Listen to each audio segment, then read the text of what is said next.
I ain't gonna front like I was just overseas, you know what I'm saying? Like I was doing this, like it was low level shit, you know what I'm saying? No, I'm gonna stop you right there. Because a lot of people get their rocks off for playing overseas. We gonna respect your overseas basketball. Because a lot of people, and you know who you are. Act like you know what? This is Adam's. This is my fault, Adam. No, you are a pro player, Adam. Don't. You're a pro player. You waited overseas. We need a jersey if you got one. not to front on it, you know what I'm saying? I don't be trying to make it seem like you know, like some people throw that overseas stuff as if like they have some type of prestige, you know what I'm saying? And I'm not putting myself up there like that because you stamped around I here. haven't played in a minute, you know what I'm saying? Like I love the game, you know what I'm saying? But I think ultimately, like my story in basketball is not going to be so much about me as a player, you know what I'm saying? But me as somebody who genuinely has a love for the game and wants to make a difference in the game overall. And I'm not going to do that from my playing. As memorable as my hoop years were to me, you know what I'm saying? Like, society's not going to remember me for that. The homies, you know what I'm saying? Everybody from the neighborhood, like, then what's up, you know? And that's priceless to me, you know what I'm saying? But, like, for me, I want my legacy to be a little different. I didn't want it to be. I had no choice. Yeah. I wanted to be in the Hall of Fame. You know what I'm saying? God had a different plan, you know? We all had those come to Jesus moments. Nah, but just like a true point guard, man, like you damn near answering the question before it's there. So you throw me the oop right there. And I want to give you your flowers right now because you were a basketball person, and I don't call a lot of people a big homie, but you my big homie. And it's crazy how that, like, when you look up to certain people in the neighborhood, you kind of say, okay, this is the mold I want to be, because I was never good enough to play in the NBA, but I knew I love this game, and I'm still giving back to this game. You're giving back to this game. Mm-hmm. And I want to talk about, you just kind of talked about it a little bit, the transition from player, because a lot of players in the hood was good, and then they just figured it out, went to work a job, whatever that, they're not passing that knowledge. You said no from a young age. You're passing down knowledge to us that, you know what I'm saying, you are a big homie, but you're not 20 years older than us. And from business ventures to how to play the game better to even, you know, to be a coach, talk about that player to development and just a big homie in the game, because that's hard for a lot of people to go from player to, okay, now let me teach the game. I know. I'm going to say this before you go.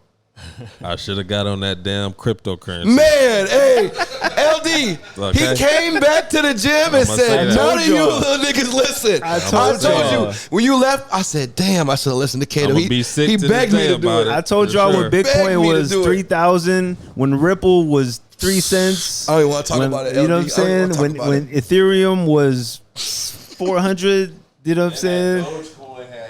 Like, come on. I used to go to his house. He used to say, please, I know you got some extra money, please. I said, all right, Kado. All right, man, I should have listened. I'm kicking myself.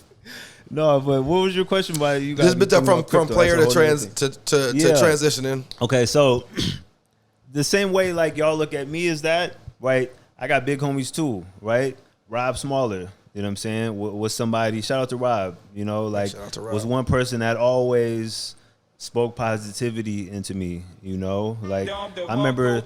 So after my freshman year at JUCO, I came back and I just kind of feel like I was a man. You know what I'm saying? Like I went from leading the St. Paul City Conference in scoring to the JUCO state, the state of Minnesota in scoring. You know what I'm saying? And I came back that summer before my sophomore year, and I was preseason All-American. I was, you know, so that summer I just felt like I was, you know what I'm saying? Like, it's just what I do. You know what I'm saying? And Rob just like sat me down and was like, yo, you're not working like you used to. And I remember being like, what? Like, and I was like it made me really think about like, yo, like how did I get here? Was the work. You know what I'm saying? Like I need to get back to the work that I was doing before. None of this, all this is like, it can be gone tomorrow and I can't take it for granted, you know? So people like him, Rob Smaller, Drew Dalton was somebody. Drew was the only person that had ever like trained me until I got a little older. Like when I was working with Drew at the Midway Y, that was like the first player development session I ever had. This had to be like after freshman year of college. You know what I'm saying? Before that, I was just getting in the gym and just like playing my imagination, you know? So, I mean, shout out to him. Colin Slater Sr. is somebody who was like my sensei, what have you. He was in Fresno. he had a son, Colin Slater Jr., who plays professional now, but at the time he was like the #1 player in the country. You know what I'm saying? So like the training that they used to do was just like every day he would train us, you know what I'm saying? And he never charged me nothing, you know? But like the work, like he could be a NBA player development coach. Every single day he had a new workout and it was always so next level. And I just could never fathom, like, how does he come up with this stuff? You know what I'm saying? Yeah. And then like now, 15 years later, like I can do player development in my sleep. You know what I'm saying? I can do that same stuff. And for the most part, I don't be charging kids, because like my mentor never charged me.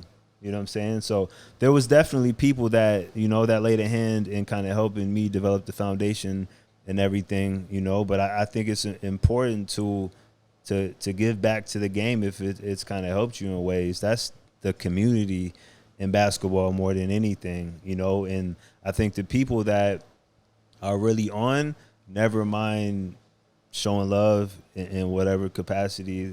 I've always gotten good vibes from everybody in the industry.